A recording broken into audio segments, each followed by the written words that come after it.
আমরা যারা account business করি ম্যাক্সিমামটা আমরা সেলটা নিয়ে আসি মেসেঞ্জার থেকে বা মেসেঞ্জারে নিয়ে এসে আমরা সেলটা কনভার্ট করি।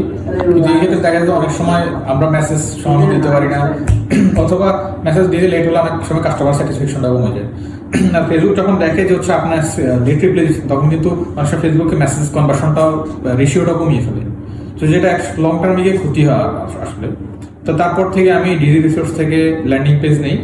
ল্যান্ডিং পেজে এখন যেটা হয় যে হচ্ছে আমার আর প্যারা নিতে হয় না, কাস্টমার নিজের অর্ডার প্লেস করে, জাস্ট অর্ডারটা নোটিফিকেশনটা আমার কাছে আসে, আমি অর্ডারটা ডেলিভারি প্রসেস করে ডেলিভারি পাঠিয়ে দিই, যেটা খুবই সহজ। এতে আমার এর মাঝখানে কিন্তু মেসেজের জন্য লোগো রাখতে হয়েছিল, এখন আর লোক রাখতে হয় না, যেহেতু এটা অটোমেটিকলি ডেলিভারি অর্ডার বাটন বাটনে প্রেস করার পরই অর্ডারটা চলে আসে আমার কাছে, আমার সেরকম কোনো কাজ করতে হয় না, সেজন্য আমার ম্যান পাওয়ারও লাগতেছে না। জাস্ট ল্যান্ডিং পেজের জন্যই কিন্তু এটা আমার সুবিধা হয়েছে। তো আমার মতো যারা অ্যাফওয়ার্ডস বিজনেস নিয়ে কাজ করেন, আপনাদের উচিত ল্যান্ডিং পেজ সার্ভিসটা নেওয়া, বা ডিজি রিসোর্স কিন্তু অনেক ট্রাস্টেড, আপনারা তাদের থেকে নিতে পারেন। আর যেটা হচ্ছে যে ডাটা কিন্তু গোল্ড নাই। আর মেসেঞ্জার থেকে যখন ল্যান্ডিং পেজ ইউজ করবেন তখন কিন্তু ডাটা থাকবে, আপনার পিক্সেল ডাটা থাকবে, এই ডাটাটা কিন্তু আপনি ইউজ করতে পারবেন, ঠিক আছে।